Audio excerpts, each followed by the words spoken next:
Shams, Charania. Give me Shams.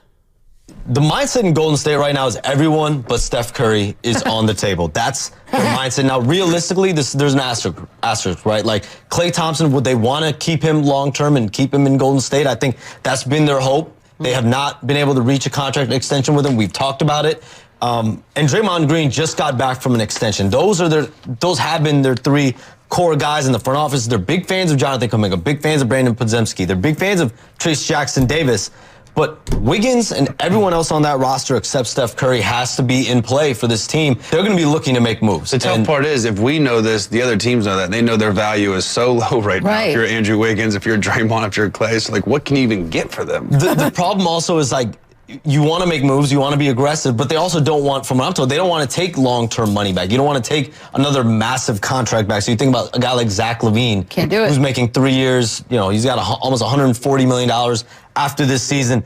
And honestly, hanging over all this is Steve Kerr's contract status as well. He's an expiring contract.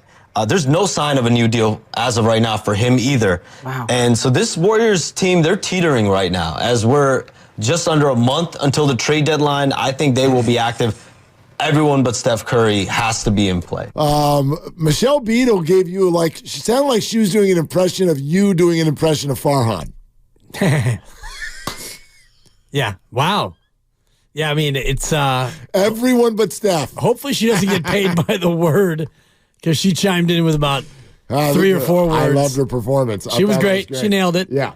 But anyway, the larger point. Everyone but Steph, everything is on the table. And we just talked it out with TK, Tim Kawakami. If you want to go to the Odyssey app, YouTube, you can rewind, check the whole thing out. But I'll give you the takeaways as we heard it, and then we'd love to hear from you. What would you do? 888-957-9570. He put it as very unlikely that Klay or Draymond gets traded. More likely Draymond than Klay, if one of them. He put it as almost a lock that Andrew Wiggins is about to not be on this team. He said that they are canvassing the NBA to find out what he's worth, and if it's not what they want, they may just dump him anyway. So that's kind of the thought on Wiggins. And then it's what young players would you include in deals? And he said they're all on the table. They like Kuminga, don't want to deal him. They like Podziemski, don't call him Podziemski, don't want to deal him. But they might. Not off the table by any stretch. And the only thing that we can say for sure, alongside the idea of Wiggins, something happening with him, is that there will be deals. There will be deals. And that may extend into the offseason, but it is, as Tim put it, it's a crisis moment, and it happened before last night. For sure. But you look at last night, and to me, it tells you all you need to know about how they feel about Andrew Wiggins, because he was in the white flag lineup, as Evan Giddings so wonderfully put it earlier today, from 10 to 2. When you're waving the white flag, normally you play your 5, and I don't want to say least important as a sign of disrespect, but you've got Quinones, you've got Guy Santos. These are guys who are thrilled to be out there playing any minutes, let alone NBA minutes, and you had Moses Moody, and you also had Andrew Wiggins on the floor. That tells me a lot about how they feel about Andrew Wiggins right now, and I think the team, ideally, if they could draw up their dream deal, it would be Wiggins and Moody for a player who can help them this year who is expiring. That's the deal. You keep Kuminga, you keep Klay, you keep Draymond, you keep everybody else, but you trade Wiggins and Moody, because you're going to have to trade more than just Wiggins. My quick math says, because you're describing Pascal Siakam, but that's not enough money. Wiggins and Moody is $28 million this year. Pascal's at 37 plus. Right. So you'd have to throw in something else, and maybe Bazowski. But again, I'm talking about the ideal for the Warriors would be to keep Podziemski. Thank you. It would be to keep him. Jaminski. It would be to keep Jaminski. It would be to keep the Poughkeepsie kid. Poughkeepsie kid. Yeah. It's really a battle between Jaminski and Poughkeepsie kid for which one is the absolute best. My favorite is probably Podziemski. Just because of the way it came out. Podziemski. Also good. And for me, Poughkeepsie kid works because of the kid. Poughkeepsie kid. Jaminski? Yeah, it's Trubisky. you'd want to keep all those guys. You'd want to keep them all. Yeah. Because they all show promise. Well, and honestly, if you like Pajowski or whoever you like, he is under some great control for 4 years. It's a rookie deal. Yep. So you've got him. Moody, you've got this year, and then you have to decide on him next year is his walk year. Same thing with Kuminga. So you're probably not going to extend Kuminga and Moody. Feels like you don't love Moody as an organization, and you've kind of fallen out of love with Wiggins. So for me, the dream deal is Wiggins and Moody for, Siakam. I know the money doesn't add up, but that's the kind of deal you're looking at. Well, and when people say, why would you mortgage the future for this group? Let me answer that question for a second, because I think that when that question gets asked, it's sort of like the answers are too either simple or unsatisfying. Think this through. If you're really mortgaging the future, and this is part of why I've been making the point that I'd love to see, it's not just emotional that I'd love to see Steph, Clay, and Dre finish as Warriors. There's something functional about it as well. And here's what I mean.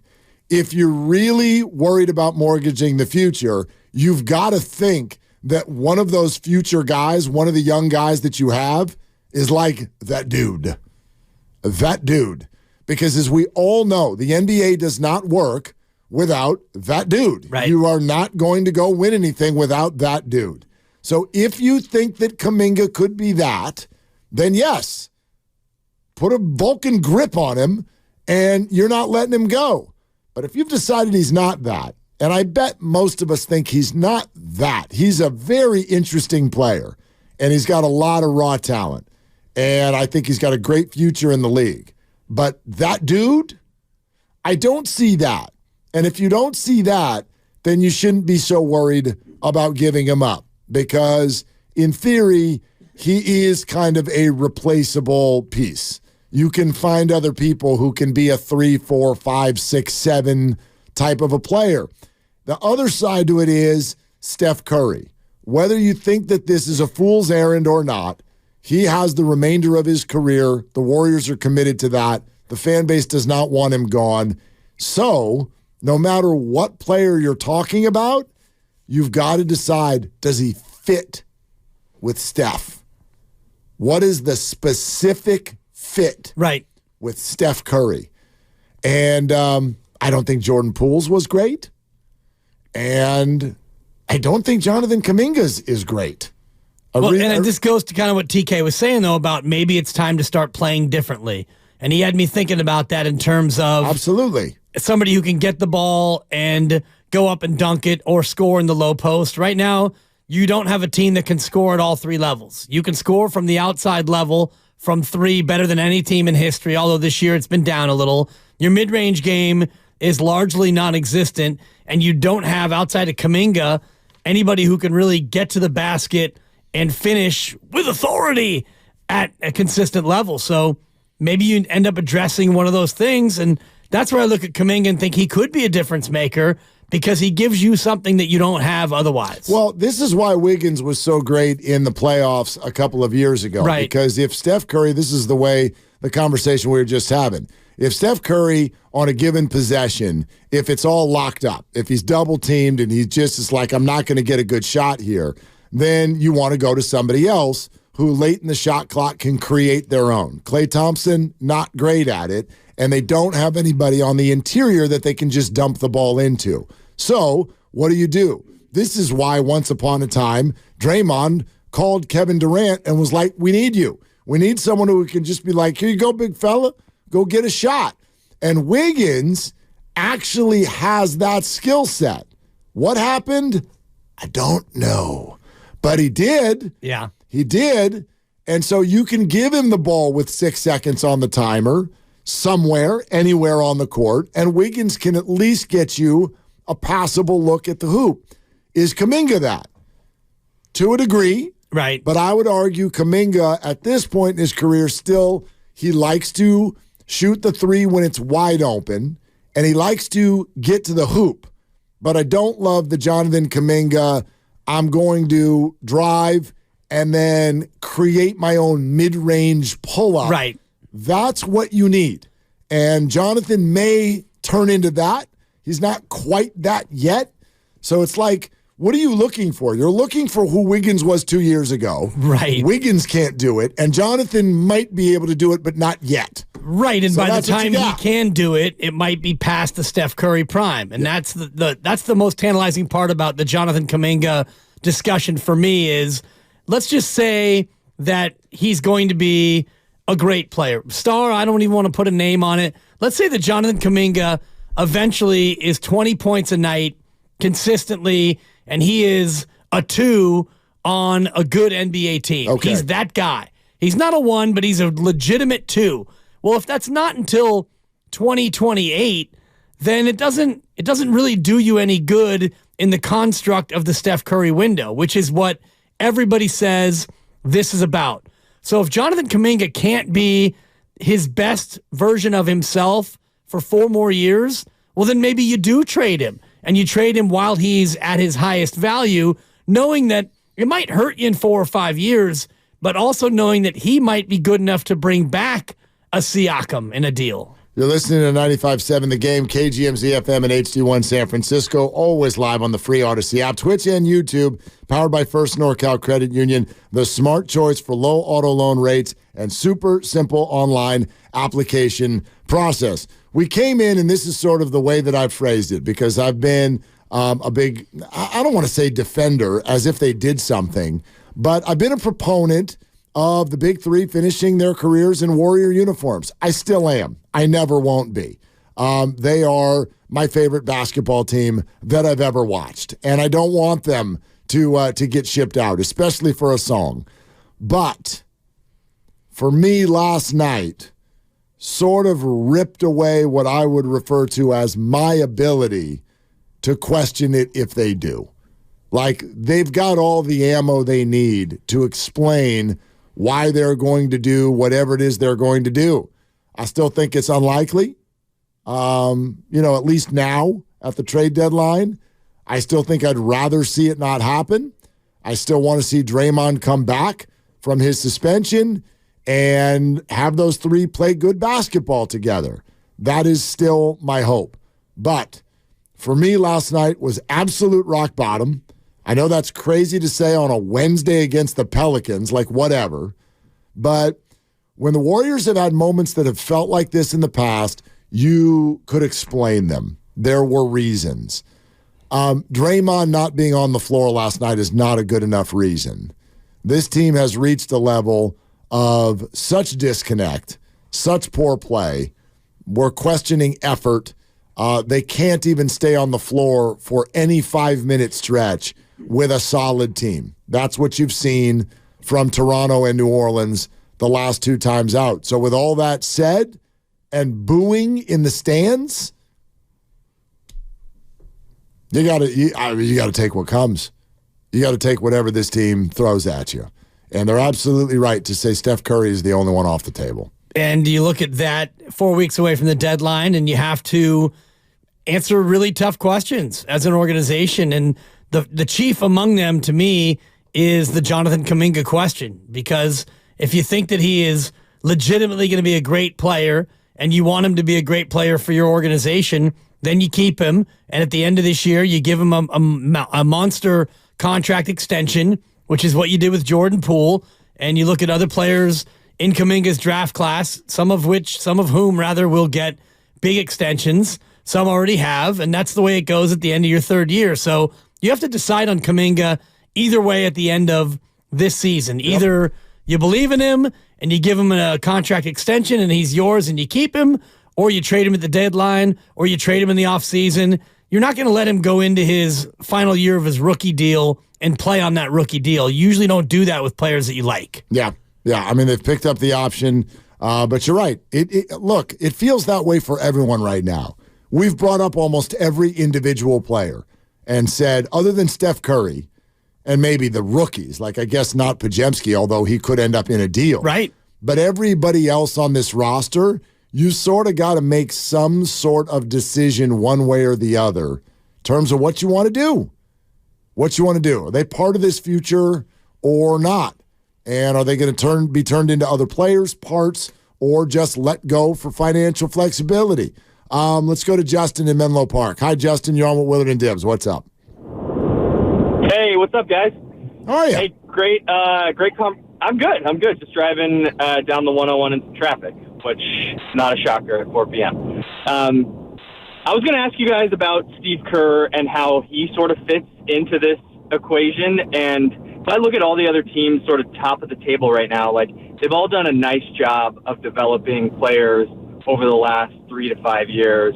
And those players are starting to pay off. And we just haven't invested in that. And I'm wondering if that's a function of Steve Kerr's just never had that challenge, and maybe it's a weakness that we all just never realized, or it just wasn't prioritized. And if he has to do that over the next couple of years, is he the right person for that job? Well, it's a really good question, Justin. Thank you for the call. And I would say two things. One, there are very fair questions with regard to the Warriors' player development process. There are very fair questions to ask. However, I think it also needs to be entered into the conversation to know that the Warriors are dealing with a different developmental process than all the other teams in the NBA, largely for the last 10 years, because they've had such a dynastic group in place.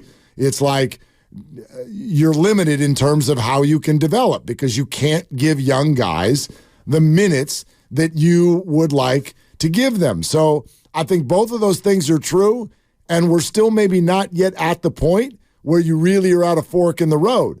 Because if Steve Kerr, if you're not comfortable with him being your player development, young player coach, okay, but that still gets trumped by if Steph Curry says, no, that's my coach. Right. So if you do what they're saying they're going to do, which is still stay totally committed to Steph Curry, then I think Steve Kerr is probably still your coach.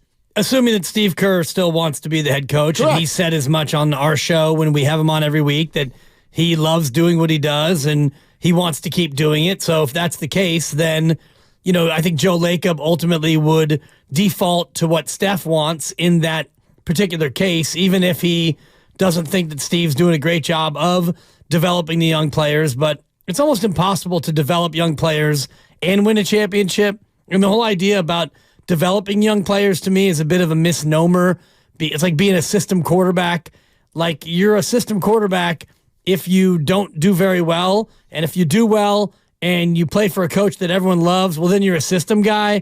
It's hard to determine. So are you not developing young players because your young players aren't very good, or because they're not playing a lot because you're a championship team, or both? And I look at your young players, if they go elsewhere and they turn out to be great players elsewhere, then you can look and say, well, right, geez, those guys you didn't develop, turned out it was you. And I look at Rollins and PBJ and Jordan Poole, the latest of the youngsters who have gone on to play elsewhere, and I don't think any of those three is necessarily making Steve Kerr look bad as a developer. Correct. Wiseman and Sure. beyond. Like, yeah, that's I'm with you. That's the thing that really hurts is when you watch a guy go somewhere else and then completely blossom.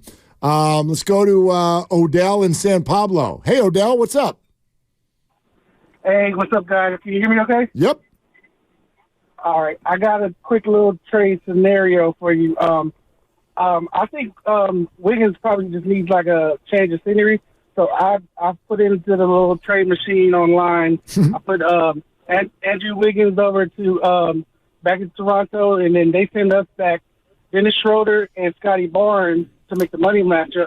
And then since we need a big, somebody over 7 feet tall, I think we should get Manu Bol's son. He's sitting on the bench down in Phoenix. And then I got Guy Santos and Usman Garuba going down to Phoenix. What do you guys think? Think that can help us get everything back together and get a top seed in the playoff? Odell, thank you for the call. I'm going to give you the same answer that Stephen A. Smith gave Steiny yesterday when he asked him about Andrew Wiggins. No. I don't think you did not mention one difference maker in that entire, you know what I mean? You mentioned a difference maker, and it's Scotty Barnes, and they're not trading Scotty Barnes. Well, obviously, right. Guy's 22, and he's having a fantastic year, and he projects out to be a star. That's what, but part of this, it's not just would that, I mean, the Warriors are not looking to go get guards. Right. That's not what the Warriors are are looking to go do. And then secondly, what I always tell people whenever you're talking about trade scenarios is you've got to ask yourself, why would the other team do that? Why would the Raptors do that? They are not looking to give up young assets and fall in love with Andrew because he's from Canada. Right. They're looking to shed salary and they're looking to gain flexibility. So Toronto wants the young assets. They've got a piece that's expiring. They're not contending. They would like to move Pascal Siakam and Anunoby, who they already did, and get pieces who they think they can potentially build around into the future. I bet Toronto would love Kuminga. I bet they'd love him. You want Siakam? I bet you could have him in a heartbeat if you're willing to put Kuminga on the table. Right. If it's and then they may take Wiggins from you. Exactly. And they might actually take Chris Paul over Wiggins, maybe, knowing that Paul is expiring. And unless they love Andrew Wiggins, unless you think that you can actually get Wiggins to be back to the player that he was 18 months ago, because that's the tempting thing if you are an acquiring team.